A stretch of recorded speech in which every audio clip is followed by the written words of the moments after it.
Today is June 11th, 2021. This is episode 151 of Maelstrom Radio.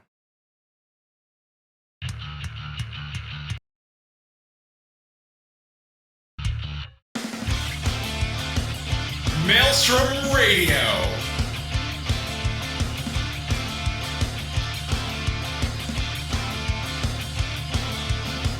With your hosts, Gladys and Shitter.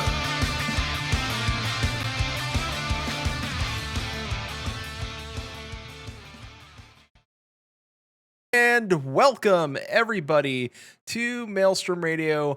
My name is Peter. With me as always is my good friend and co-host Quinton. Hey, how are you? Hi. I'm not too bad. How are you? I'm okay. I'm a little tired today. It's later than we normally go. Yeah.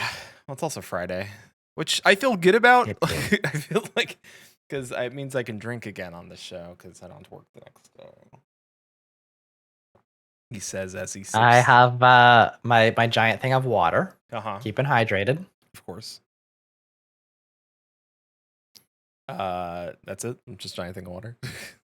That's all I'm drinking is water. I literally had like 2 minutes before the show, and I'm like, oh right, we do a show on Fridays now. I need to get off the phone and get ready. Mm-hmm. So, what have you been up to this week?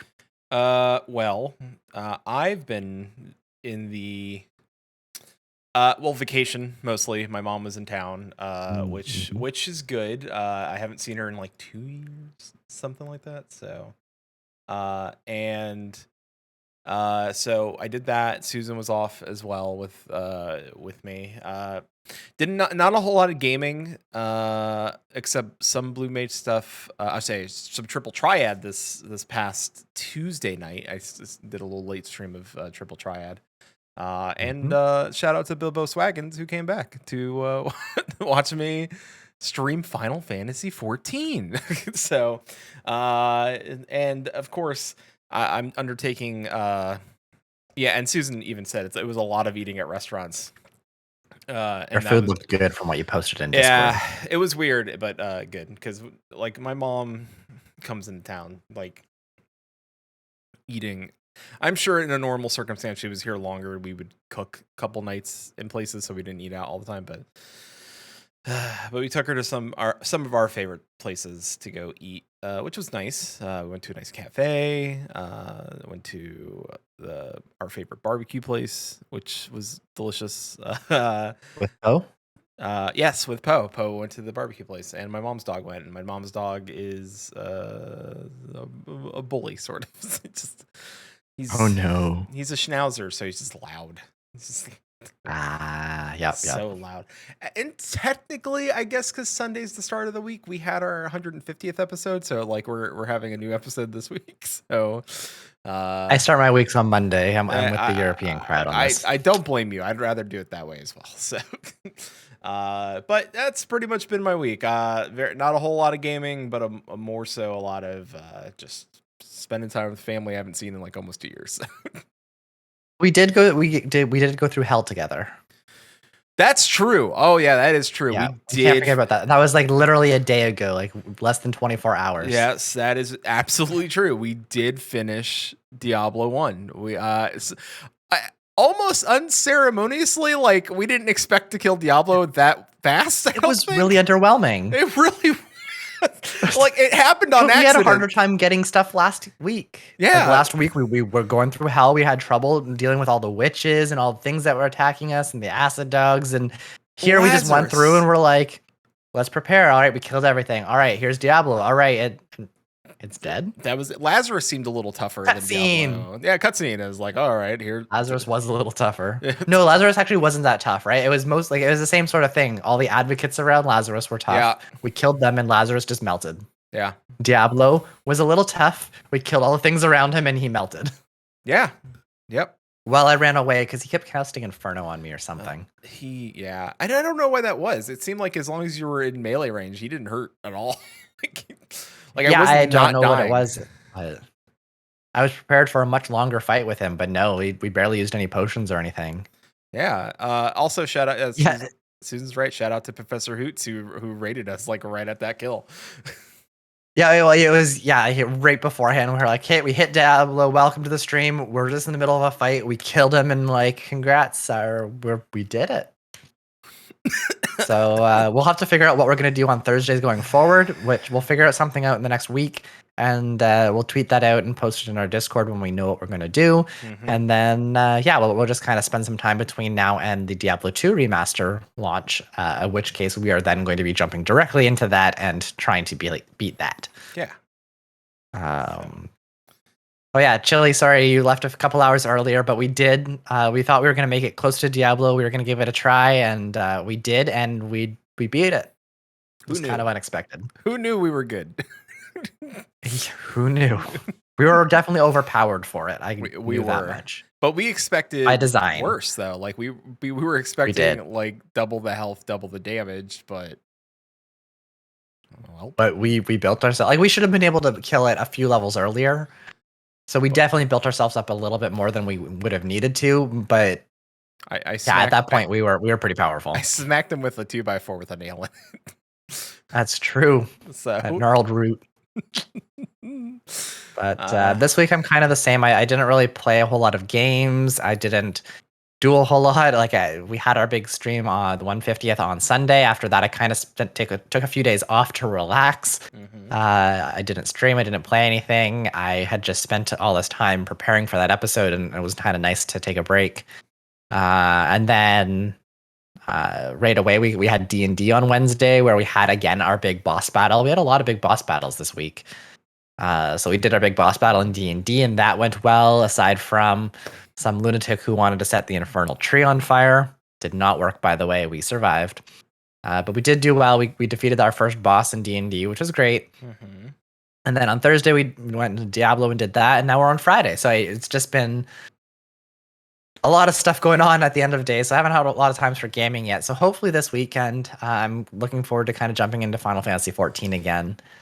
Yesterday, I also was a guest on the weekly cooldown with Kami Jace, one of our longtime friends, and who also had gave us some a sound clip last week for our 150th. So I thanked him for that, and we talked a little bit. This is, of course, June is Pride Month, so Kami Jace is having a LGBTQ plus members as guests for the entire month. So I jumped in yesterday. We kind of discussed a few things around my background on that, and a little bit about Palworld, which is one of the most disturbing games I've seen in a long time, and a little bit about like Summer Game Fest and E3 and stuff that's coming up. So yeah, go to check out that episode. It's very short, 30 to 45 minutes or something like that. It was a lot of fun to record. Kami Jace is really awesome. If you're interested in being a guest on his show, reach out to him. It's really cool. We've been on there together once, and I think you've been on a couple other times as well without me. So yeah, go take a look at that. And speaking of Summer Game Fest and E3 coming up, we got some news on Thursday. A lot. I'm just gonna roll through this list. Day of the Devs. Go right ahead. I'm gonna take a drink because Day of the Devs. I've been talking straight for like 3 hours straight now. Yeah, so Summer Game Fest happened on Thursday, June 10th, with Day of the Devs Indie Game Showcase happened right after that. So the game trailers and info came out about Tiny Tina's Wonderland, which is set entirely in Tiny Tina's, and we will remember this, the D&D section of Tiny Tina from Borderlands 2. And it's a very like celebrity voice cast. Yeah. Like Andy Samberg and what's her name? Nope. Shoot, why can't I remember her name off the top of my head? Are you talking about the voice actress for Tiny Tina? No. Because that's Ash. I know her last name is Sykes. No, not Ashley Wanda Birch. Sykes? Wanda Sykes, thank you. Yes, that was the other voice. I know the last name. I can't think of the first one. But she's in there as well. And like there's like it's a big celebrity voice cast, and yes, Butt Stallion's in there. It looks funny. Yep. I know nothing about Borderlands except for the second. Looking forward to this one. Yeah. Metal Slug Tactics by SNK, and I learned some information about SNK, which makes me kind of weary about buying Metal Slug Tactics, and I'm a Metal Slug fan, but I found out who their new owner is, so I'm just kind of like, not great. Death I don't know Strand, anything about this one. you should look it up after the show. It's not fantastic. It has nothing to do with the game itself. I'm sure the devs and stuff like they can't control who buys all their shares and owns the company. Unfortunately. So, Death Stranding Director's Cut, which had a hilarious like Kojima way of saying you're not getting a Metal Gear remaster from him. Like he did a very like, it's a warehouse, there's a box, there's army people, and all of a sudden it was just Death Stranding Director's Cut, which is great. I love Kojima. Jurassic World Evolution 2 announced by Jeff Goldblum, which, you know, thanks Jeff. What? Yep. No. I don't have any interest in either of these games. I liked Jurassic World Evolution because it's a like you build the park up. So, yeah, I've seen it. It's just not sort of my game. Yeah, I get it. Yeah. I like Jeff Goldblum. Yes, I do like Jeff Goldblum. But in any case, let's touch it. All right. No. We should have taken that off the soundboard a year ago. No, that is not acceptable in a COVID world. It's true. It's true. Don't just touch it, please. All right, fair. Yeah, Jeff Goldblum would say wear a mask. Solar Ash, Tales of Arise, Planet Alana, which Planet Alana is Susan a Susan says game. This is a Susan game. It's a Susan game, yeah, for sure. I didn't hear about this one though, so yeah. Dungeons and Dragons Dark Alliance, which some of our friends, including Heelsoon and some of my an old podcast I used to listen to called Slash Do, they're all excited about playing because he plays Drizzt in that one. So, Overwatch 2, Monster Hunter Stories 2, which I think you're excited about. So, because I mean, I'm kind of on the fence. Like, the Monster Hunter Stories sounds kind of like an interesting game, but I'm not 100% sure. So I'm gonna kind of wait for the reviews. But it's I'm more interested in stories than Hunt. It's definitely more like RPG, anime. Yeah, cutie. And it's like you befriend and you're allying with the monsters as opposed to hunting them, which sounds a lot more fun. Endless Dungeon, which sounds. There's some updates on that. Yeah. Near Automata and Fall Guys, which I did not. The fact that is the creepiest thing of this whole announcement. The 2B outfit on one of the no. You got to bring the jiggly. You got to get all the jiggly. No. It's probably canonical, knowing Yokotaro. What are you talking about? It will be canonical. It's canonical. Have you seen it? Did you see it? Yeah, of course I saw it. Yeah, no. It's not great, but canonical. Anyways, Evil Dead the game. Yes. I'm a huge I didn't know anything about this one until I talked with Kami Jace yesterday, and I do want to look into this a little bit more. It sounds very interesting. Evil Dead the game? It does, yes. Yeah. And then Elden Ring, which I ain't gonna lie, looks pretty great. looks pretty good. Ain't gonna lie, looks pretty good. Like, written by George R. R. No one's ever getting that book. Let's just put that on the table. We're not a book podcast, but none of us are getting that book. None of us are getting that book. Nope. But we're getting Elden Ring. So it's true. Take that. A couple of the other ones that I saw that are not in our list here is we did get a little bit of a reveal for Lost Ark, which is the new MMO from Amazon. Mm-hmm. As with a lot of things, and basically any new MMO, I'm holding out on this because, MMOs don't have a great track record with releasing. Is Lost Ark the one as we're aware? Smed is on. Smed went somewhere with. Did he get fired from it? I don't know. He was with Amazon. I don't know where he is now. But this is developed by Smilegate, which is in South Korea. So I'm guessing it's a different studio. That is a hard no then. For those of you that don't know, Smed, it looks very nice. And just for to make it clear for the people listening at home who don't know who Smed is, Smed was the CEO of SOE Games and Daybreak for a short period of time before they sold. He's very opinionated. I don't think he is as much anymore on Twitter, but he was a very opinionated CEO. Very, very opinionated. for better or worse. Take it at that. So E3 2021 is happening this Saturday, June 12th to Tuesday, June 15th. I'm be honest. I'll probably be. I might stream some of it if I'm streaming and talk about some things I see. Do you have any predictions? Do you have anything that you'd want to see coming out? You have no idea. Not really. Like honestly, with E3 and even with the summer game stuff that came out, like Summer Game Fest E3, at this point, I am not terribly interested in most of the presentations. They tend to show things that are a couple years from coming out. We may or may not see them. We don't get a lot of information sometimes. Like some of the shows are really good. Like Sony usually has a pretty solid lineup. Microsoft used to have a solid lineup. They were kind of hit or miss last couple years. I'm interested because Sony doesn't have a lineup this year at all. They have no showing, and Microsoft does. So, E3 to me has just kind of gone beyond its original purpose, and I don't think it's as useful anymore because a lot of companies can just be like announce whenever they're ready.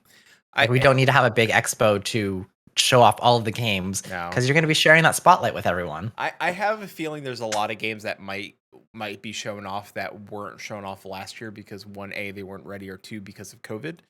That might be releasing this year because now they've had the extra time to show, like, hey, now coming out this year because we didn't show it to you last year. Now it's here and it's gonna be ready. And I think that might be the case. I think a lot of people may have learned, like, maybe we don't show it and we don't show it until it's ready, or we don't give dates until we know this thing is going to be done, because I think developers are scared. I think Cyberpunk 2021 or 2020, what is it, 2077, really 2021, 2077 really scared the hell out of people. I mean, we truly scared the hell out of developers.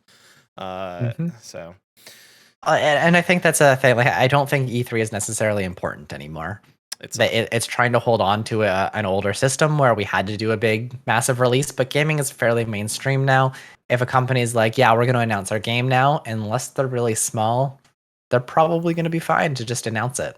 And if they're really small, they can do it in like an indie showcase or like Summer Game Fest, which is more of a celebration of gaming as opposed to this big industry expo event. And E3, I think, even at its roots, was never really a big, like, let's show all the games thing. It was an industry event. It really was, yeah.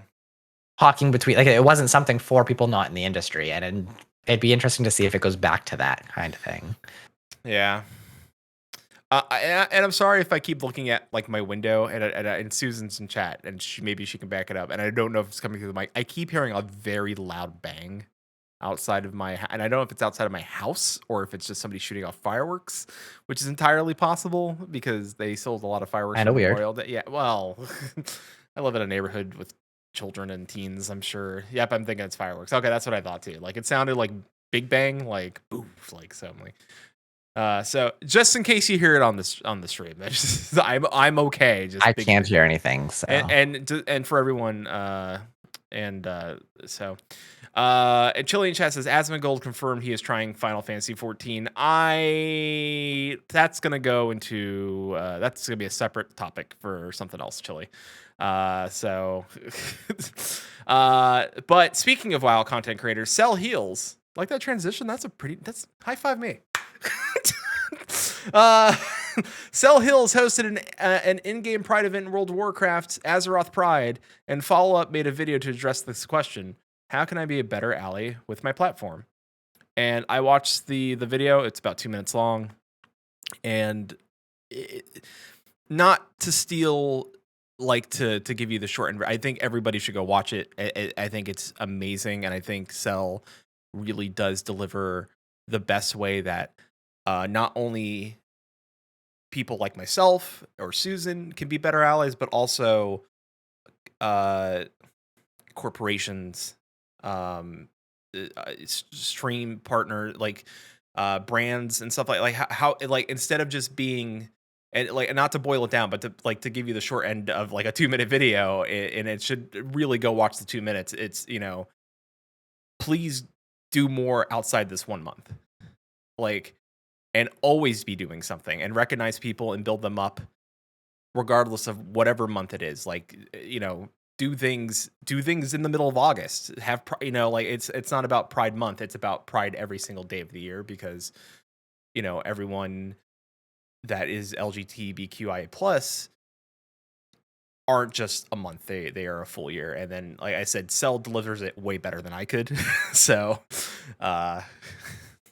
you're laughing, but you at least I'm honest when saying I couldn't deliver the 2-minute message, and trying to shorten it for people is doing it a disservice. But please go watch it. Oh no, I'm laughing at the fact that you said that we're not just a month, we're a whole year. Yeah. Every year, a whole year. That's right. Watch out, 2022. LGBTQI plus isn't just for Christmas; it's for life. Make sure to keep track of your LGBTQ. Yeah. Well, people. Quinton contains multitudes. Yes, and most of that multitude is tiredness. We discussed that on the weekly cooldown too, so go take a listen to that. I mean, if LGBTQIA plus, I think it'd be more like a Festivus thing. Like it'd be a poll, and there'd be feats of strength. Riots, knives, riots. Yeah. I mean, you have to remember, like, Pride Month is June, but Wrath Month comes afterwards. Oh my God! Honestly, I would not be against if Pride took up Festivus, because there's a whole section where you get to like just air your grievances. Yeah, Susan had the same thought right there. There's certainly good grievances. Yep. I got a lot of problems with you people. All of these things. Got a lot of problems with you people. Wrath Month, not Wraith. Not Wraith. Why? There is no I in Wrath. There is a we in Wrath, but there is no I in Wrath. Wraith Month is October. That's true. It's spooky season. Yeah. Also, very much with Pride. Yeah. Hottie. Whoa! Hottie Chicken. Oh Hottie Chicken. Thank you so much. Thank you so much. Hi, Hottie Chicken. Hottie. The whole coop's here. Thank you so much for it. Hi, everyone. Oh, hello from everyone. Hi. Did not get to come. Thank you so much. Oh, they're playing It Takes Two. I missed the It Takes Two stream because I was out today. Yeah. Hi. I missed that so much. Hey, how's it going? Thank you for the raid. Oh, hi, everybody. Susan, thank you for the shout out. Welcome, Coop. Welcome, Coop. It's lovely to see you too. We're just kind of going through some of our news right now, and actually, we were just talking about Cell Heals and the Pride event that they were doing with in WoW there, and another podcast that I was on yesterday doing talking with Kamajace, one of our friends, on the weekly cooldown, because he's looking for LGBTQ members to interview for the month of June. So I was on there last night, and that episode came out today. So yeah, thank you everyone for coming in, and thank you for the follows. And thank you. We're gonna have to go through this whole list afterwards because there's a lot of people now in chat. Yeah. Yes. Hi.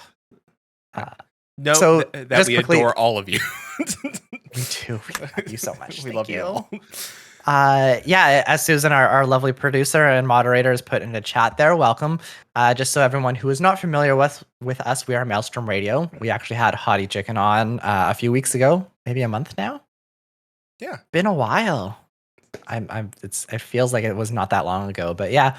We are a streaming podcasting duo. We usually stream Thursdays and Fridays now, and possibly random other days throughout the week, but mostly Thursday nights and Friday nights around 5 or 6 p.m.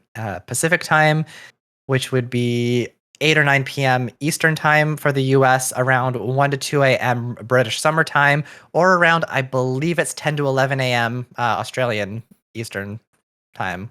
Did he nail it? Let's find out. I think it's currently, something around there. So we focus mostly on Final Fantasy 14 here. We do try to go out to the general MMO community or other games. 11:30. Yes, I was great on that. I was on the back. Yeah, between 10 and 11 a.m. So perfect. I hope your weekend is going very well, and I hope that It Takes Two did very well. I'm gonna have to go back and watch that video because I was kind of interested. We've talked about playing that ourselves in the past as well. So I don't want to spoil it too much, but I do kind of want to see how it goes. Graphics are great on that game. It looks gorgeous. Just saying. But yeah, we mostly talk about MMO news. We're trying to go through some gaming stuff now, and just so that everyone is aware, before we get too far into it, we are talking this week about the main scenario quest line in Final Fantasy XIV. So if you are not caught up with the entire bit, I will give a spoiler warning beforehand, but we are going to start talking about the main scenario quest line with full spoilers for everything in the game so far. So if you haven't did that and you're interested in Final Fantasy XIV, I highly recommend pausing. Coming back next week, we are going to be going in with some different guests and some different games. There won't be spoilers. But I will give a heads up beforehand. So if you want to come and hang out with us for a while, cool, that's awesome. If you want to, well, we'll give you lots of heads up before we talk about anything too much. And if you haven't tried it yet, it's available in a free trial that goes all the way up to level 60, which includes not only Realm Reborn, but award-winning expansion Heavensward. So you can go give that a shout out. Hottie Chicken, thank you so much for the raid, Hottie Chicken. Thank you. Thank you. Enjoy the rest of your day and your weekend. Yeah, thank you so much. And the rest of the coop, you're welcome to stay if you are caught up with MSQ and you get to hear our thoughts and jokes about it. So should be fun. Or if you just want to hang out with us, that's cool too. We are cute. And no, it's not a good enough. No. I'm speechless. I was not expecting that, and this is very surprising to me. I got red. I've only taken 3 sips of this beer, and my face got red. So thank you, Hottie, again. I have my water. My face is red for other reasons. But yeah, thank you so much.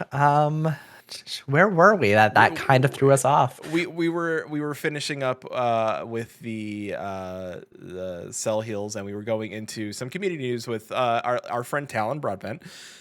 Is reviving his podcast, the Broadbent Broadcast, and is looking for Final Fantasy XIV caster DPS main. So if anybody out there that may be listening, look for Talon Broadbent on Twitter. And if you're a caster DPS main and you would like to be on a podcast, Talon is a wonderful individual and a polite person. Just one of the most polite people I've ever met. So if you want to talk DPS mains, I'm a tank. I'm a Dark Knight. So. I can't do that show. I am no longer a DPS main. I'm a healer main, so also can't help with that. Yeah, you found that watching me having my life in your hands is the better way. Oh, it's beautiful. I love it when I let you die. Although we still have to talk about that other segment that we've been talking about, so maybe that'll be our next Thursday. Sure, but. Our other friend, with that being said, our other friend, Kami I've mentioned Kami Jace a few times today. He wants to promote queer creatives on his podcast. So if you are queer and would like, I believe, not only asking for guests, but also looking for sponsor. If you are a queer creator and you are looking to get your promotion done. Promotion, yeah. If you have a project you're working on that needs promotion, absolutely reach out to Kami Jace on Twitter. Or at the weekly cooldown. I believe you can reach him at both places, and he will read for you. And he's got dulcet tones. Kami Jace has a really, really good voice. It's very nice to be on a show with. Mm-hmm. And just to include this for everyone, it's not specifically just queer creatives. It's anyone who falls under the LGBTQIA plus broad spectrum. Like if you in any way kind of identify with that group, reach out to Kami Jace. Give him a just chat with him. He's a really, really cool guy. Just realized I should really double check to make sure I have the correct pronouns for him, but I think so. I just realized that I have not looked at that recently. I believe you do. I will definitely do that. I believe you're okay. I believe you do. Yes. And for everyone else coming in, my name is Quinton, also known as Shintir. Pronouns are he, him, or they. Yeah. So I think that's, I don't know. Did you have anything else here? Or? No, I'm Peter. Hi. Also go by Flatus. I'm he, him. Also, possibly a woodland bear. We haven't figured that out yet. The DNA test doesn't come back yet on that one. Yes. Quinton. So MSQ. Hold up one second. Okay. For everyone who has interested in playing Final Fantasy XIV, does not want to get spoiled for the MSQ, and this is specifically the Shadowbringers latest expansion, story quests from 5.0 all the way through 5.55. Every single piece of content in Final Fantasy 14. If you do not want to be spoiled, please go ahead and mute the stream or go ahead and leave and bookmark us and come back and try to find us again. I absolutely love all of you. I am putting a big spoiler warning on here because I do not want to inadvertently spoil any of you. It is a beautiful game. It is brilliant. By far, this expansion has the best writing in the game by a huge margin, and that's saying something because a lot of the game has a really good writing, I think. And I just want to make sure that no one gets accidentally spoiled. So if this is a concern for you, please go ahead and know. But after this point now, there will be spoilers. Also, stay hydrated. Yes. We return to the Rising Stones. Like that? Oh, too much? Yeah. That was a start. All right. I think I have everybody's attention now. Wait, are you gonna go through another one of your rants here for the whole thing? Possibly, but probably closer to the end. We start back at the Rising Stones and we meet, of course, with the Scions, our fellow friends, and according to new Scions. Oh, we're not yet. We meet with our fellow Scions. That's the end. That's the end. So we have Y'shtola, Grahatia, new Scion, Pop, our new bud. Also, okay, so we're just going through the 5.5 MSQ now, I guess. I mean 5.5. Okay. I guess all of it. I guess it's all here. It's all here. Everything is here. Well, I just wanted to make sure because if we're going through all, I didn't know if we were going through 5.0 as well or just 5.5. But if we're going through 5.5, sure. Yeah. Because at 5.5, yes, Gratia is already our piece. Yeah, is our. I wasn't sure what the whole plan was. Like our side piece or which piece? Yes. We'll just say yes. Grahati is with us. Also, I'm withholding comment to preserve. Also, the redhead of the group. So you're not helping here. No. Did we mention if anything happens to the cat boy? We mentioned we were a humorous podcast, right? We did mention that Final like. Yeah. Okay, I just want to make. I did. So. 5.5 starts. We're back. So just to give a caught up so that everyone's remembering where were we in 5.4? We wrapped up Shadowbringers as an expansion, more or less. We had gone through. Reisna would fight me, but that's okay. Reisna and I are kind of like friends, and we would figure it out. That's our shared bond. All right, you get them Mondays, Wednesdays, and Fridays, and I can get them Tuesdays, Thursdays, and Saturdays, and Sundays he gets the day to himself. Yeah, we'll figure out how to share them. So 5.4, we just the world. We just figured out how to deal with tempering. And in the world, and everyone's come back from the first. Everyone's kind of wrapped up that storyline. We had gained a new Scion companion. Gratia joined us. We got Best Boy, and you have we had just we wrapped up a few. We were talking with the Eorzean Alliance. And we had just talked about what we were going to do.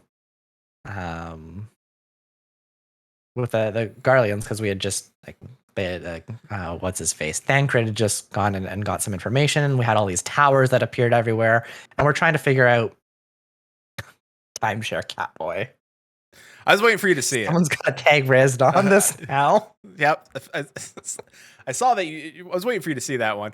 So Quinton is correct. There were tons of towers capturing all the Beast Tribe members and forcing them to, from what we can understand, by sending Fordola and Arenvald out, that they were using these towers to force them to summon lunar versions of their primals, which are 80s versions of their primals. So who knew? And we had Synthwave. We had just gone through and taken out. Oh no! Wait, we didn't.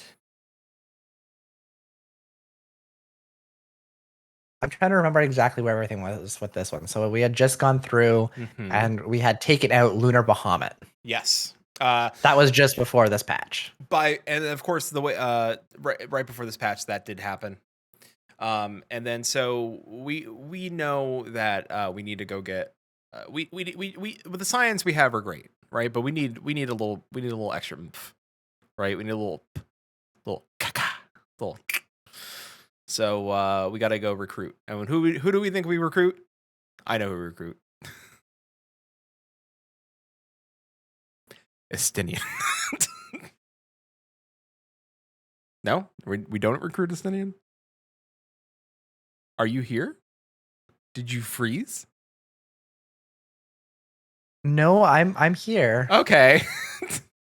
I'm just still trying to. Yeah, I'm trying to remember like where this. Are you was, still stuck on timeshare Catboy? I am not, but that is in the back of my mind now.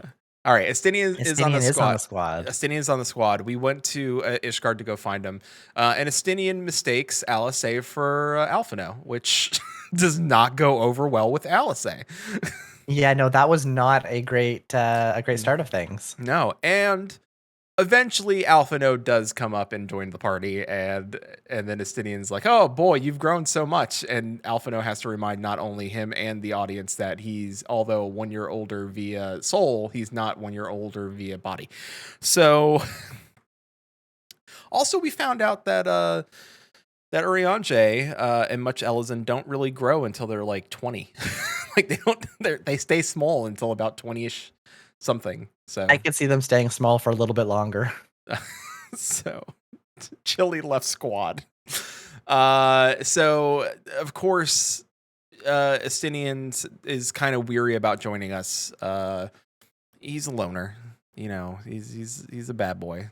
But we have to go do some we tell him about the Lunar Bahamut, and then all of a sudden he's like, all right, he's on board for killing the dragons again. Yeah, and then then we also tell him about, hey, guess what?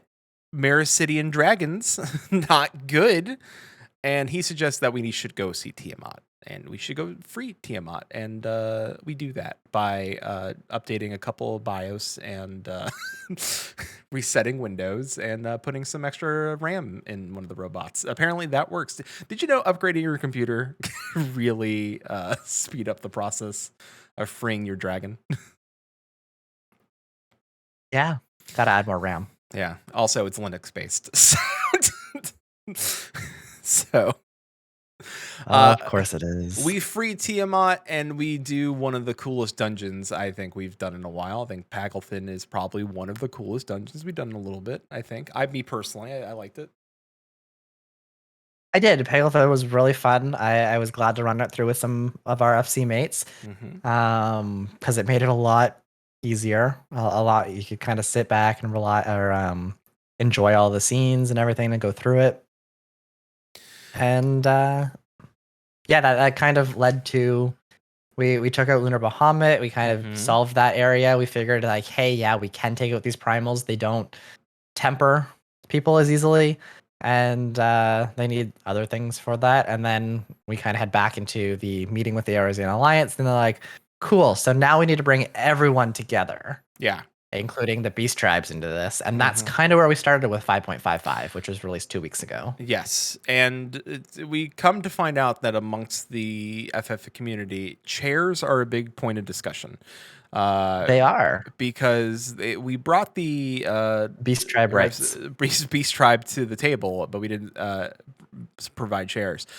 I personally think it's only because if you ever see the Vanu try to sit down, they don't use chairs, and they're large boys like me, so it's hard. I get it. Like trying to getting a proper chair for a large bird man is tough, and then you got to find the right chairs. Maybe you offend them if they get there's a lot of questions. Well, the Ananta.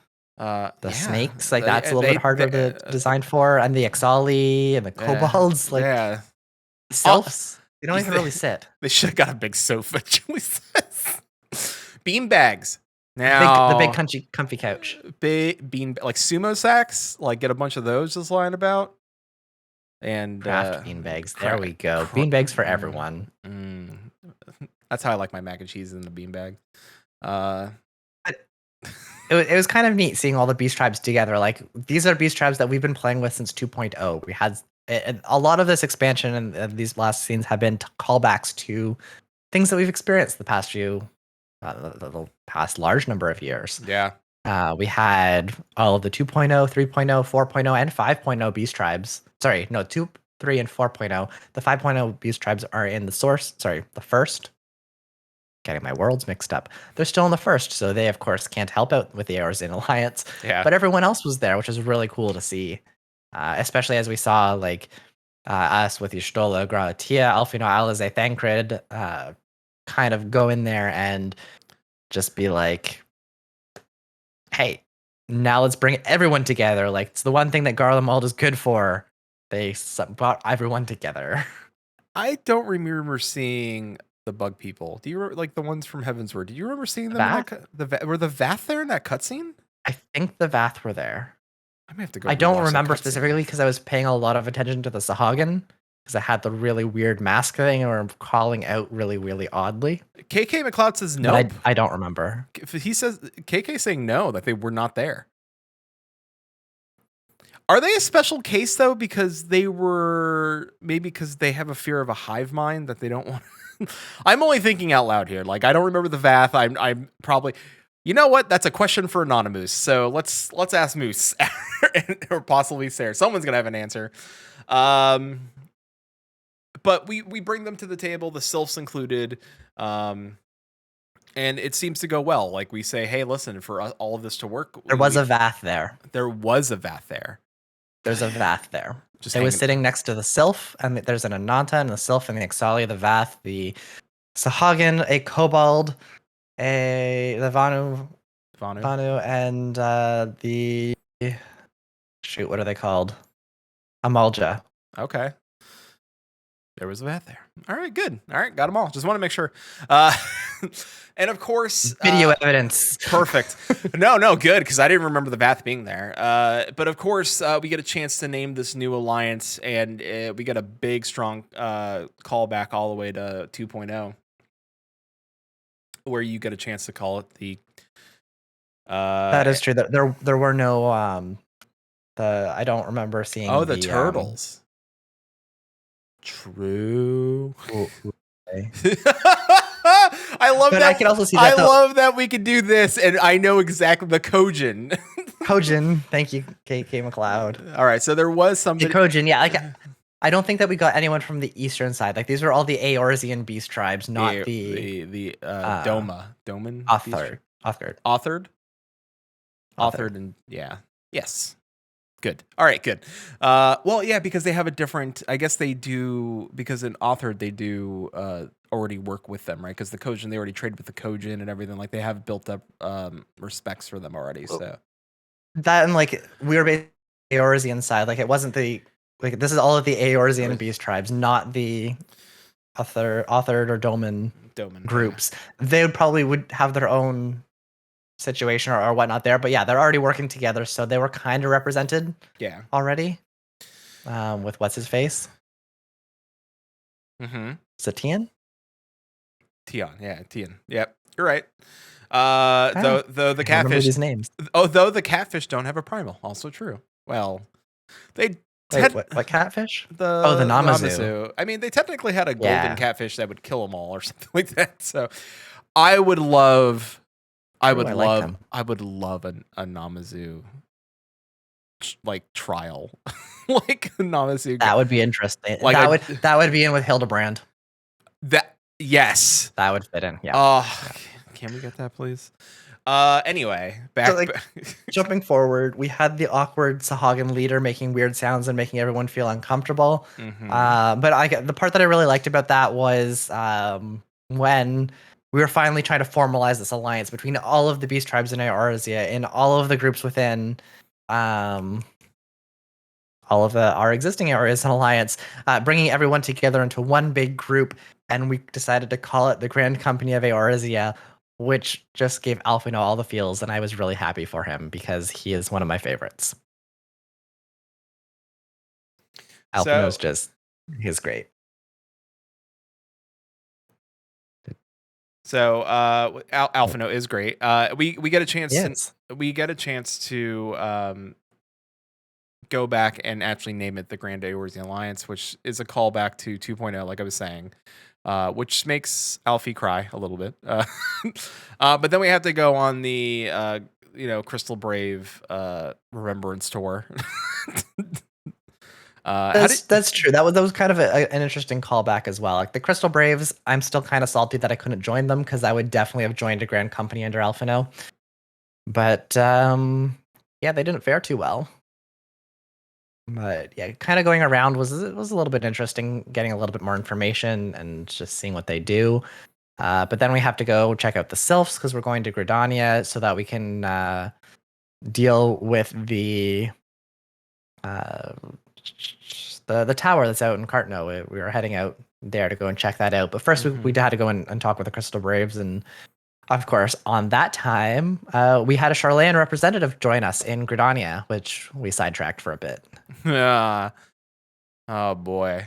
And that was a trip. We got to meet Daddy.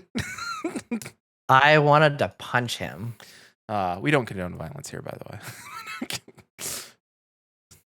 We don't condone violence. I still wanted to punch him. Yeah. And is it the show notes here Fortunal? specifically say he's kind of a dick? Fortunal, yeah. He sucks. He's not good. Fortunal. So we finally meet the head of the Leveilleur family. Yeah, Daddy. Alfie and Alizé's father. Daddy. And he sucks. He has a permanent wedgie. Let's put that on the table. He kind of does. He's got a permanent wedgie. And if you haven't seen the trailer for Endwalkers yet, he is also in that trailer getting talked to by Y'shtola, and I would give anything to hear what she just said to him because I love her. But yeah, he kind of comes in, basically tells them that, nope, we're too good for you. We're not going to help you out. The world's ending and whatnot, but we don't believe that's the case. So we're not going to help you at all. And we're just going to stay out of it. Yeah. Our final answer is no. And also, while I'm seeing my children, I don't like you guys anymore. So you can't use our family name anymore. You're disowned. Sweet new name. Bye. He just drops that. He's just like, oh yeah, I'm disappointed in you guys. By the way, I'm disowning you. Like so casually and so much. Not at first. It wasn't until they tried to convince him to change his mind that he said that they were too close to his father for his liking, and then he kicked them out of the family. So here, the Chais would adopt it, but they're in different worlds. I don't think that will work so well. Not good for Alfie's life. Lady Chai would squeeze the life out of Alfie. Alizé rose swinging. Finally, Chili's Chili's adopting Alizé? I would adopt them. I don't know if Chili rose swinging should be adopting anybody. Have you seen his house? No, But unfortunately, even though we have all of these massive bombs dropped on us, and Alphino and Alizé are not in the best mental headspace, we have to kind of say, yep, I'm sorry, that really sucks, but we need to go to Cartno because things are happening. Synth primals are living well. And honestly, I think this was my favorite part of the whole patch. We went through and we talked to Fordola, and then we suddenly was like, oh, hey, by the way, about to call him Ardenweald again. Arnvald, who was injured in the previous around when we were doing Pagelthin, and he went unconscious, and he was trying to save Fordola. He's back, but now he's paralyzed, and he probably won't be able to walk again. Sorry. And then, we kind of get a nice little emotional cutscene with him and Alfie, especially because Alfie just was disowned by his father, who he looked up to, and now one of his friends is alive, but unable to move. A very emotional time. Alfie is not having a good expansion. You would think that Sid or Nero could make him cool, like that is possibly an option. Like, yes, it's Chili says, and still Sid invents Magitech legs. I mean, Sid invented a Magitech teapot, so like it's true. I would not be surprised. Honestly, at this point, I would not be surprised if we get that. Considering we had the Gundams this expansion, we've had our Chocobos, like Sid can get on this and start helping out. Yeah, Like, I mean, defeat the ableism. Yeah. Make ARZ accessible. I mean, if the twinning can prove that teapot can become a weapon, then then anything is possible. By the way, if you have never noticed, the teapots are a weapon. Teapots are great. Yeah. So with all of this, like we finally, we leave Ardenwald. We are reinvigorated, reminded of what we're here for, what we're standing for.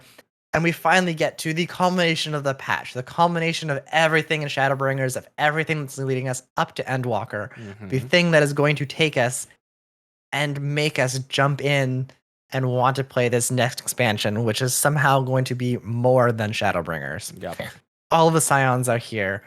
Fandaniel is here, leading the charge with the Telophori are here. Everyone's here. All the Scions are here. It is solo duty time. And so many things happen in the solo duty. I can't even. Everything happens. Everything happens. Like, we go into this duty and it's like, okay, everyone, split up. Elfino and Estinian and the Warrior of Light, the three of you, go over here in this area. Ystrola, Thancred, and I think it was just was it Ystrola, Thancred, and no, it's Ystrola, Thancred, and Oriange. And Oriange, you go over here, and then it was Graha and Alize and Gratia. You go that way. So we had three groups that split up. Everyone kind of goes their own way.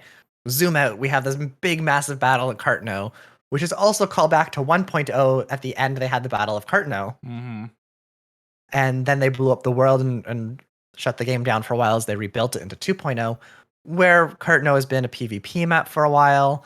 And Cartno's also been that's where they found the Ultima weapon. That's where they found Omega, all this Allegan tech, all of these things that have killed us. So we head into Cartno again, which is a very nice like ending piece from the beginning of 2.0 in Cartno to the ending of 5.0. It's also we're wrapping up that. It's also Aether rich, so that's important. It is. That's why it's a big battle place. Yeah. So we find out that Fandaniel's trying to get this Aether and do bad stuff with it, so we're going to stop that. And the problem is we're in three groups that now we get to play as in three different groups. And this is the like best part of this whole place. It really was fun. So we start out and we have not got to play this character yet. And I am so glad that they added it as a playable character for this. We finally get to play as Alize. Yep. And she was very, very fun to play as. You basically get to go as her, play as a red mage. You do your combos. You defeat. Who are we fighting as Alize? Do you remember? It was just, I think, regular mobs at the beginning. It was just soldiers. Yeah. Just soldiers and stuff coming at us. Yeah. So we were kind of playing as Alize, and she was kind of doing stuff like that. And then we're going through, and eventually we have to do some things and protect this, not a rift, but the Aether Tear, I believe. And we kind of go through all that. She does have a new attack that could be an Endwalker move, or it could just be one of those special NPC moves that we have. Not quite sure yet. We'll find out, I guess, in a few months. Power moves. But she kind of, we play with her, and we take out all these soldiers and whatnot, and then we kind of cutscene for a little bit, and Angelo pops out and starts trying to help because all of these people around us that we're fighting are tempered, so we're trying to save them, just kind of prevent them from doing damage, and then save them using Angelo and all the little flying pig things. And we get through all of this, and then we get to play another character. Oriange. Was not so happy with this one. One, because I'm not a fan of Astrologian as a playable character. Two, because I'm not a fan of Oriange as a character. I don't mind Oriange, honestly. I think I would be happy if I didn't see him again. I'm okay with that. I could live. I'm okay with him. I think ever since the butt slap, I think they've really lightened the mood with him. He's definitely been a character. Yeah. But we get to play with him, and he was a little bit more challenging. Okay, we had a little bit of problems with him because you also had to heal a lot of characters with this, and characters really like standing in the fire. NPCs particularly like standing in the fire. Alize is never allowed to tank. She is a red mage. She should not be tanking, and she stood in the fire every single time. I had to heal her a lot. She's got big tank ego, but not. No. She does not have the constitution, the fortitude to survive as a tank. She is a squishy red mage. Got it. And I love her, and I kept her alive anyways. Yeah. But we go through and we I don't remember what we were doing with Urianger. We were still doing healing. More soldiers, right? No, with Urianger, we were fighting against Odin. Urianger was Odin, Lunar right? I Odin, did forget yeah. about that one. Yeah. That was a fun fight, though. Like, it brought back a lot of the pieces of when you fight with Odin himself in his trial, and it was a good callback to 2.0 again. Like, we have Odin, like this big, we had his nails we had to deal through. We had to go through all of his different attacks. And at the very, very end, Sensitsuken, like that was just the final attack again. So it was a really nice callback, and to be able to play with that solo was a lot of fun. It was. But then we beat Odin, and we get to go fight a bug. Let's go Ravana, to I think that was the one that all three of us had problems with. Susan had problems with it, I had problems with it, and you had problems because we didn't really understand it at first. I didn't understand Graha's moveset yet. Understanding that he was both a caster and a support class. It was kind of fun because you had to balance the support piece. You had to make sure that when certain things happened, you used your ability to freeze everything. Also, thus proving support classes could work in this game. Let's put that up for a second. That's true. Support classes in this game, more please. More please. So, but yeah, we got to play Lunar Ravana, which again was really fun because it's a dance, and I love that fight when we do it normally in Heavensward. And except for the butterflies, always have hated the butterflies.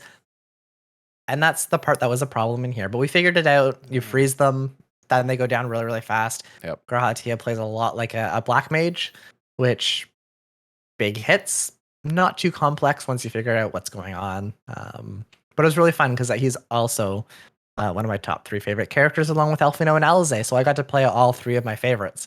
Because after we played with Grahatia, we switched up. And no, we didn't get to play as Elfino. No, we get to play back as ourselves and fight. We're back as ourselves. Fight it for it. But we were with Elfino and Estinian. Yeah, and yes, and then we get to see making sure that it's like, I don't think it was clear to a lot of people. Maybe I thought it was.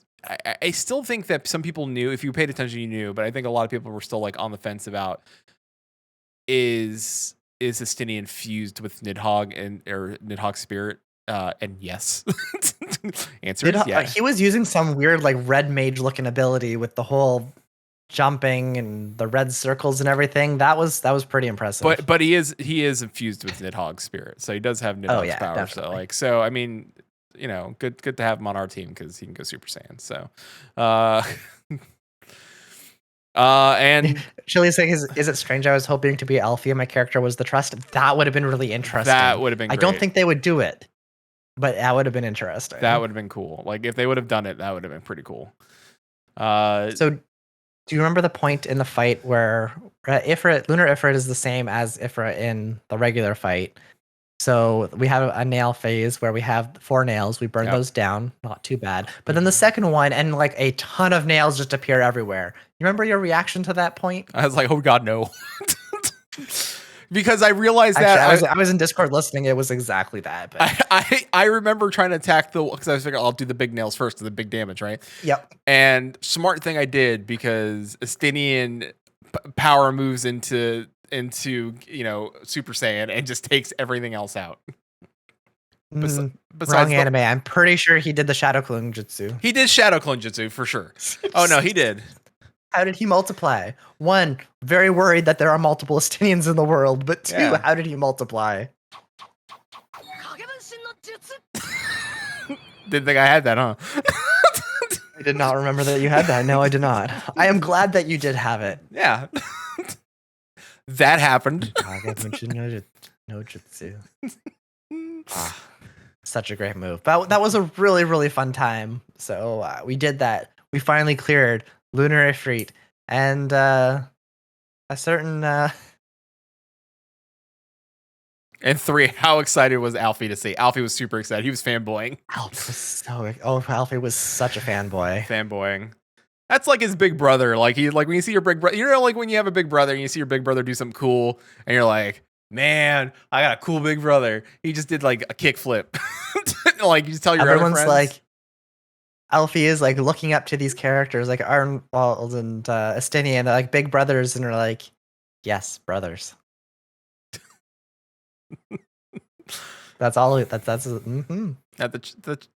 The Chais are more structured family members than Estinian and. They really are. But Daniel was not a fan when we did that. I also almost called him Dalmatian, so he might be renamed Dalmatian. So we finish it. We get through it. We fight all the lunar summons, and well, we all come together. Well, okay, and we all come together, and we're discussing. We do find out that the soldiers there's something going on with the soldiers of Garlemald. So they seem to be, I guess, I don't know if tempered's the right word. There's something going on with them, and I'm not sure if it's they are tempered. They are. Yeah. We figured that they were tempered by something. It wasn't a primal, but it was these towers that are doing it, whatever. Yeah. With the Amalja, like the way that they're doing that. So there's a clear, and that might give an answer about what is happening. I guess we'll find out more about that in Endwalker, of course, and what is happening. Do you? And I know we're going through story, but do you feel that is going to be a point of contention with the community? Because I know a lot of the community dislike Garlemald for what they're doing, but do you think that if these soldiers are indeed tempered in some sort of way and had no control of what they are doing, do you think we would have noticed that right away, or do you think it's not all soldiers? Do you think it's just current soldiers, or? Well, I don't think the soldiers are tempered or have been tempered in the past. I think they're tempered now because of what Fandaniel's doing with these towers. Okay. But Garlemald itself has been an empire for a long time, and they were never tempered during those periods. Understandable. For example, we have Fordola, who used to be a Garlemald soldier for a Garlean soldier, and she is immune to tempering. She has the echo or an echo-like power. Well, they juiced her up though with the echo. She wasn't echoed prior to that, and they also implemented cultural restructure. Right, like they took the Alamegan theme and made it Garlemald themed, and and that's what she was raised in. So right, and Garleans have been raised that way for a long time. Mm-hmm. The Garlean Empire is fairly old at this point, so it's always Asians. It's always Asians. Always Asians. It's Asians all the way down. So go ahead. And so, one of the things that this, I think, as we're all gathered together, we have just defeated all of the lunar primals that are here at Cartno, and Daniel's like, "Well, that kind of sucked. Bye, guys." Later, he disappeared off nowhere. Deuces. But before he does anything, or when he leaves, though, the sky opens up, kind of analogous to what we saw with Shadowbringers. Yep. When we cleared the first Sin Eater, and it opens up, and we just get the nice bright moon. Yep. Which is a very nice visual there. And especially with Endwalker when the moon. We all look at it, and we know something's not right with that moon. So yes. And I knew it was, so apparently it was a bug, and I don't know if it affected everybody, but I saw on Twitter that it did affect some people. That some people's characters did not. Raiders on the moon. Some people's characters did not react in that scene. Like they stood still. Like they just looked up, and that was it. Like my character frowned. Like my character got real ups. Like I'm fight. Like I'm ready. Uh-oh. And then of course We get a call from Kryl, and Kryl's setting up our arrangements to go to Old Charland, so we can hear that dope theme song. You missed. What did I miss? Pray return to the Rising Stones. Oh, that's right. I'm so sorry. You're right. Pray we can't forget Tataru. Right. This is like the best part of the ending. Back to the Rising Stones. We go back to the Rising Stones. We go back to the Rising Stones and we talk to Tataru. Mm-hmm. She's all hot and bothered. She is, because Amric shows up unannounced. He just appears and she gives you hell. It's like, why didn't you tell me that he was coming? Like, come on. I could have put on my kimono. What's wrong with me? I got this hat on. He was not happy. She was very flustered. It was. I still got grease under my nails from building that airship. You. Yes, Imeric comes over. We chat with him. Kryl comes back and calls us and tells us that she's in Charland and she's trying to figure things out, but hasn't had a whole lot of luck yet. Nope, but she is making arrangements for us to go visit there, and we say, "Sign us up." I'm a punch daddy. The moon. Punch daddy. I was like, it's like I think I even picked the choice of saying like, as long as I go meet daddy. So yeah, that pretty much leaves us up, and we know that in Endwalker, Charland's going to be one of our hub cities. Mm-hmm. So we know that's kind of our next stop. We're going to be visiting a lot of different places, including the moon. We are going to the moon. One way or the other, we are going to the moon. Quinton. We have very expensive aetheryte. Quinton. Yes. Meanwhile. Meanwhile. Xenos. He's been playing with his sword a lot. No, not a sword. No, but he has been playing with a lot of swords. He doesn't like any of them. No, it doesn't like a hammer. Not a screwdriver guy. Guns are out of the question. Lasers, not a big fan. Stabs are no. No. Tridents. Any daggers. No. Daggers are out. No. Bows does not like the bow. Not a fan. Although a big fans fan, are also out. Big fan of gardening. And he is. So we learned that at the end of this whole storyline. Meanwhile, Xenos is going to class change. In Endwalker, he's officially going to be a botanist. Yep. Which honestly, after he was not good at tending to animals, as we found out in Stormblood. No. And so maybe or maybe a greenhouse is a better option. Menageries are not good. Maybe trees are better.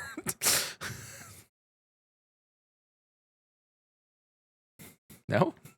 He did pick up a pet though. He did. Van Daniel? No. His soul thing. Yeah, which his very own Reaper. Which we pretty much understand might be Anima at this point, which it's pretty...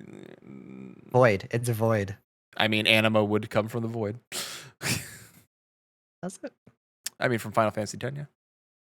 The summon. And that would make sense to me. Chile says Xenos is going to be the quest giver in Silent Sanctuary. Like he's like, you know what? I'm retiring. We beat him again, but this time he's like, you know what? I'm done. I'm going to retire to an island. We do know that 6.0 Endwalker, like that entire thing is going to wrap up the whole Hydaelyn Zodiac arc. And that so that will bring up that whole thing to the end, and at the end of it, the whole game is going to change. It'll be something completely new from that point. And from that point is when we know that, just like in the Avengers, Thanos is going to retire and is going to start farming, and that's going to be Xenos unlocking Island Sanctuary for the rest of us. And that is 6.1. That makes me Fat Thor. I don't want to be Fat Thor. Not the Hulk? What? Oh, you mean like emotionally competent Hulk, where he's just always Hulk? Well, you disappeared for a year, and then you came back eventually. And I went to therapy, and then I just decided to lean into it. Oh, you know what? You're right. I want to be emotionally stable Hulk. You're correct. Yeah. I want to be emotionally stable Hulk. Would that make Susan Black Widow? Because that kind of fits. Yeah, sure. It does kind of fit. Yeah. It means I could eat a taco. classic scenes. Oh. What? I don't even know at this point. It's been calling Anima Xenos mom, and Xenos is our new Vegito. No. So you know what that means. To be continued at that point, right? No. Xenos does look at the moon. The moon's now a shade of red. Yes, because Xenos is planning something with the moon, and Daniel's planning something with the moon. We all just got mooned, so yeah. Oh boy. And then, but before we leave the site, we get to see a new character who looks at us, and only we can see them, and they are like, we do, and they have a mask, much like an Asian. And their name's question mark. Yeah, question mark. So we're pretty much okay, and they're like, Obi-Wan Kenobi, you're our only hope. And nobody else. This character does also appear at the top of the Endwalker art. It very much so. So, Chili says VNAT, probably. I'm probably pronouncing that name wrong. I think that T is silent, but excuse me. VNAT? Vanat? I think it's Vanat. VNAT sounds, although VNAT's probably the better name choice, honestly. That would be like Vanat. the cyberpunk version. VNAT. Vanat. And then, as you know, at that point, we get the to be continued.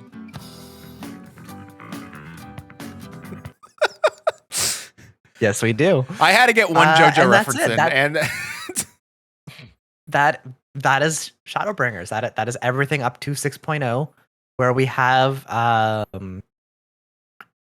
it's almost going to be 5 months till next show. Yep. It was November 19th. We are getting Endwalker, and we will see. You said next show. The final. No, we have a show next Friday. Don't worry. I don't. No. Next show will be the 18th. That's why I said it's almost 5 months exactly from next show. Yeah. Oh, okay. It's November 19th. Our show is June 18th. Yeah. Close. It is close. So almost 5 months in 1 week. 5 months for my birthday. We are going to be in Endwalker. Yep. We will have the full story of the Heidelin Zodiac art. Mm-hmm. And we will finally get to see what the plans are that Yoshida and the team has had for this entire game before we start on a completely new adventure. Yeah. And no Lalas died this time. That is a very good improvement. Thank you. And can I say I am super stoked for the next whatever's happening next. Like I'm not that I am not grateful for the storyline we've had this entire time. I think it is. I think it's the right time to. What is you're waving at me? No. Susan just said. Chili said at least no Lalas died this time, and Susan said yet 5.55. The entire Shadowbringers. It is done. It is credits. It is. I lost your mic. What happened? Did you mute yourself on accident? I did. If I tap the top, it mutes. I don't like when that happens because I don't notice it. It's way down here to see. Anyways, where did I mute? You said 5.5. It ends credits. Anyways, so 5.5. It's done. It's ended. The credits are there. No Lalafels will die anymore. 6.0, completely new game, but no Lalafels died. Yeah, 6.0, Lalapel slaughtered. All whole slaughterhouse. The Lalapocalypse. Lalapocalypse. 6.1, Lalapocalypse. No, I truly am excited because if you started playing through the Blue Mage questline, we got to learn about a new area that isn't shown off yet. About they're framed after Native Americans, and it's a Native American and I'm saying based off of Native American, but they are where the Blue Mages come from, and there's a lot of ceruleum in that area, and it's to the west of everything, and I was like, ooh, like. Are we gonna go west next? Like, what's happening? And I'm excited. I'm excited to see what happens next. I know Yoshi P has talked about we can go anywhere. He's like, not only do we have the whole rest of the world to explore, we have multiverses of worlds to explore, and we can do. And he stated also, don't forget, we have a tower that can do time travel. So not only true.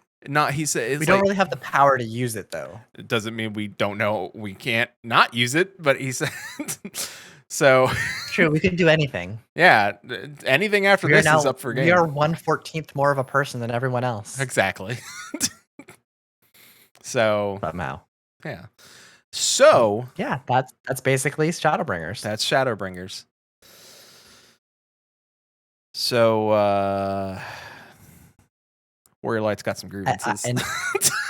I don't have any like meanwhiles or any other follow-ups. That's basically my thoughts on Shadowbringers. Like I've loved this expansion. It's been great.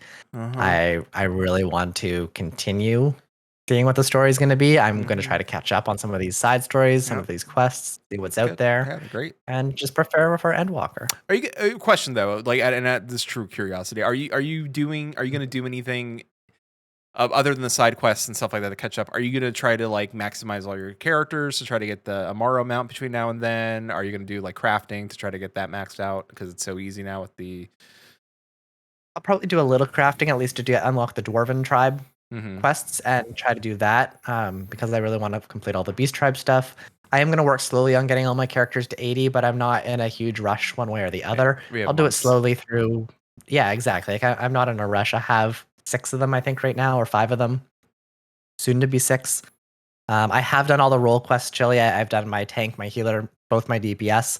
So I've already completed the role quest stuff. I think I might have a few other ones if they've added stuff for 5.5. But I have unlocked all that at least.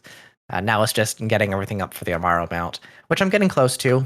I think I'm either at 4 or 5 characters now that I've got at 80. So nice. It won't take too long for the rest. But yeah, other than that, like I will probably start diving more into a few other games as well in between. I'm not quite sure what those are right yet. There's a few things coming out that look really cool to play, or especially like Diablo 2, that'll be something there. But mostly just going to kind of be taking some time and just easing into things, playing with people, readjusting, and seeing how that goes. Yeah, I'm gonna just do my best to be the best blue mage that I can be, and collect as many spells as I can. I have a guide, and it's not, honestly, it's a lot of fun. I like the mass carnival. I like the concept of it. Like it's like trying to beat the best times, and you got to be the best, like no one ever was. Like no one ever was, and and then working on crafting. I might level other classes. I don't think I'll be good at them. I think I'll just level them. We'll talk about that one later. Yeah.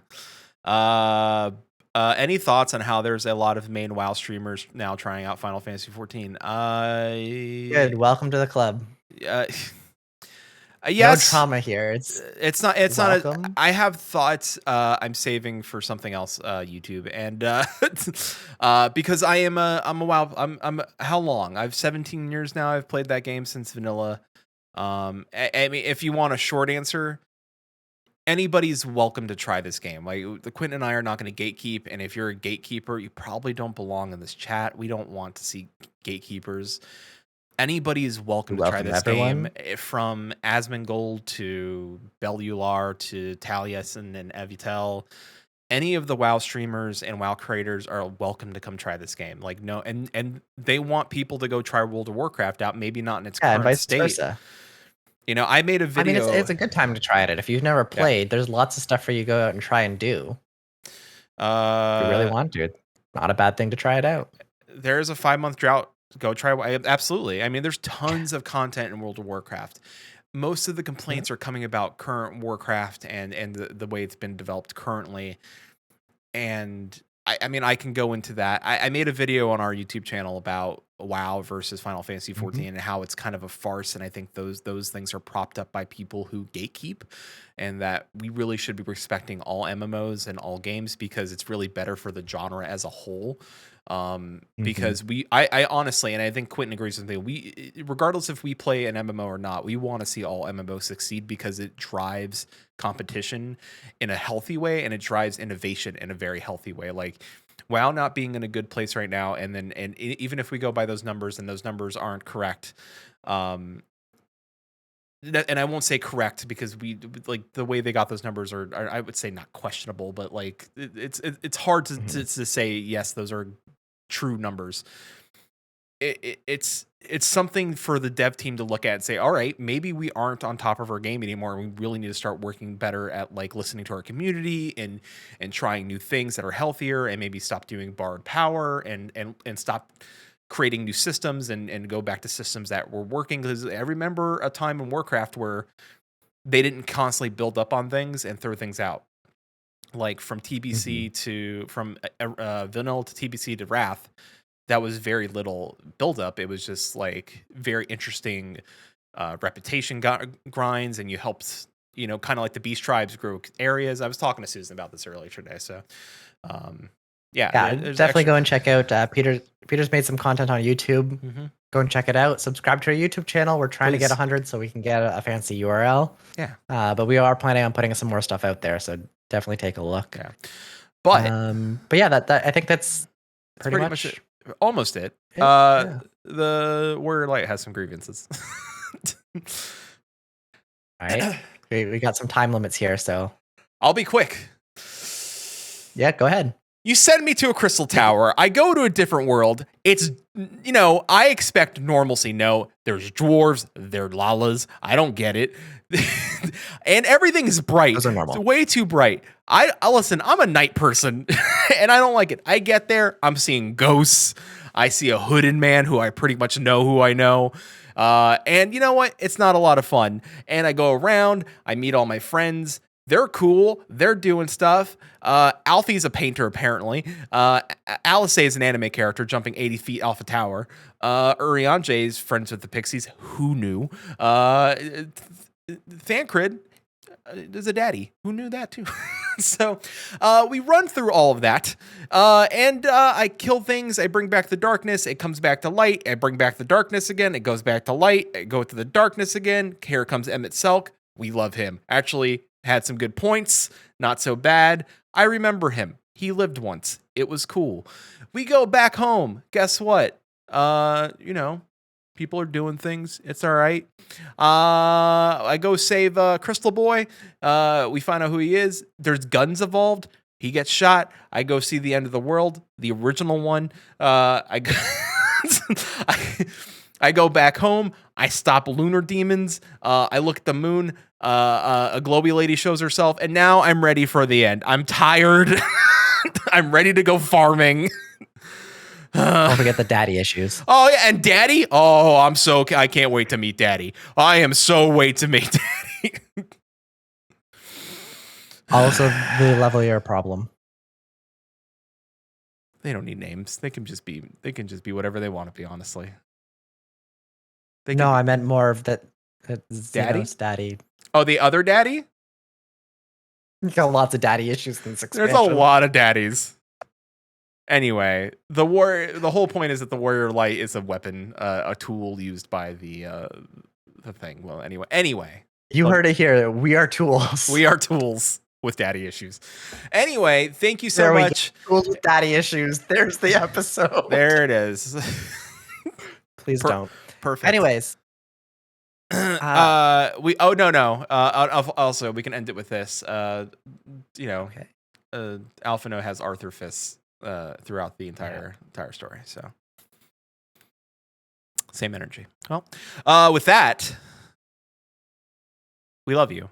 Thank you so much. Next Friday, we have I was about to say fiddlesticks, and I know it's the fiddleback. I knew it. I know.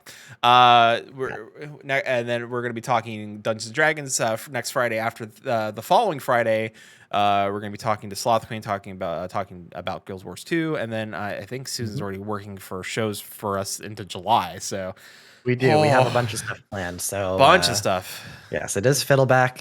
Name is Fiddleback. Go check them out. That might have to be the name. That has to next week. I think we already found the name for next week's episode. Is called His Name is Fiddleback.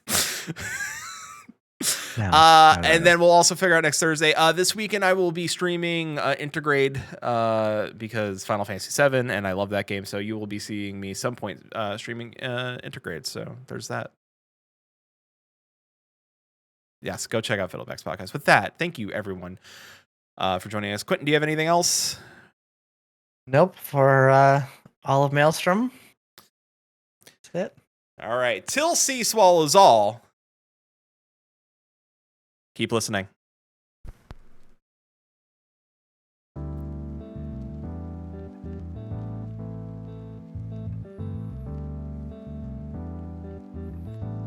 Maelstrom Radio is brought to you by maelstromradio.com and Blackfire Media. Produced by Flatus, Shintir, and Susan Sprinkle. Join us live Fridays, 6 p.m. Pacific, 9 p.m. Eastern at twitch.tv/Maelstrom Radio. Send email to show@maelstromradio.com, tweet us at maelstrom_radio, or join our Discord at maelstromradio.com/discord. Views and opinions expressed by our hosts and guests do not reflect the views and opinions of any companies discussed on today's show.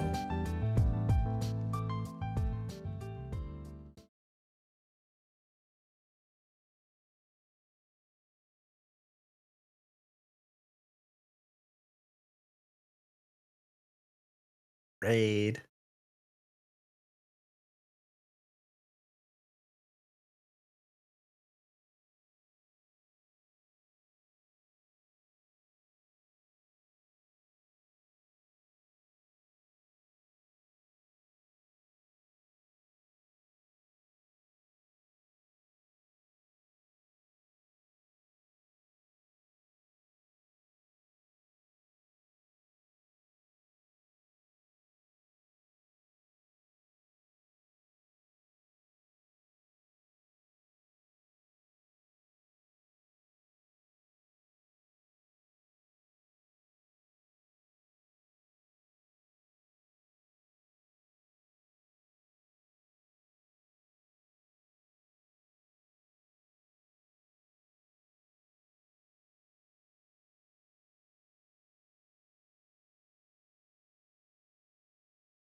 Including Susan Sprinkle, whose name I was praising earlier. Yes, I thanked all of the new follows before the stream started, and Kulib, my cohort here, also was praising some names. Thank you so much for the raid. It's good to see you guys. Maelstrom, sorry if I butchered this name. I tried pronouncing it earlier. Shintir. And Susan Sprinkle, good to see you all. I am Professor Hoots. I'm joined by my good friend Kulib the Cool, and we are streaming. We don't usually stream together. We do on occasion. And essentially, what I am is I am a variety streamer, but I do enjoy doing more story-based games, playing through stories. I am an artist as well. I do art streams every week. And it is good to have everyone coming in. Hi. Yeah, we're playing Contra today. It's really good so far. I think there's some kind of aliens in this game. Oh, so Susan Sprinkle is your producer. I had a feeling she was talking a lot about like as a group when I rated you guys. So I wasn't sure the relationship, but now it makes sense. Yeah, Karen, read the stream title. It obviously says Contra. I don't know what Caleb is saying. We've been talking about Contra all day. Actually, there's a new Metal Slug coming out, speaking of Contra, so that's actually kind of cool. Is there really? Yeah, it's like a basically Heavensward style, but you know. Contra remastered? Yep. First person Contra remastered. Wow.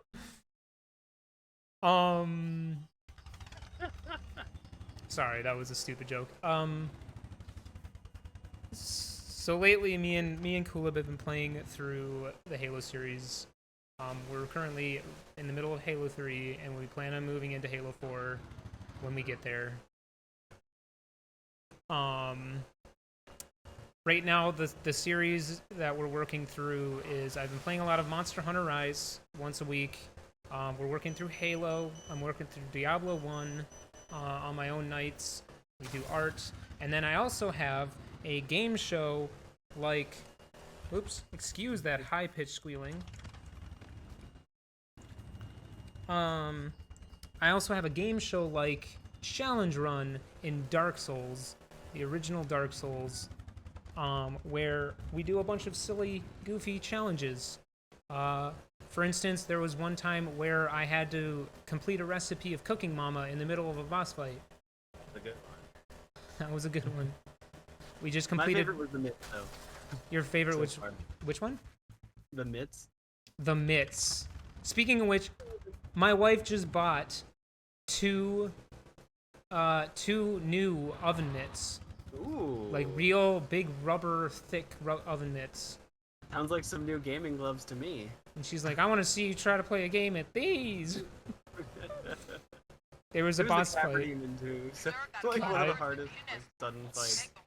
Straight, yeah. We were doing a boss fight where I had to wear an oven mitt on one hand and a winter mitt in the other hand. And it was very difficult. It was actually kind of painful, wasn't it? You just killed a marine. You pressed the wrong trigger. Chef Fesser. Chef Fesser Hoots. Yeah. So good yes, one. welcome. Oh yeah, and I'm Oh. also sometimes doing some art during his Dark Souls streams just for fun. What As I in get the hell?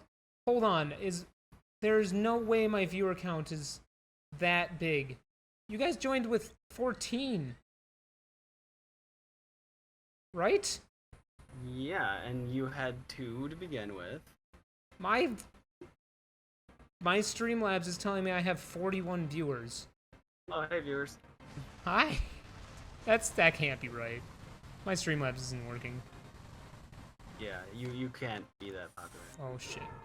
Uh, I just jumped.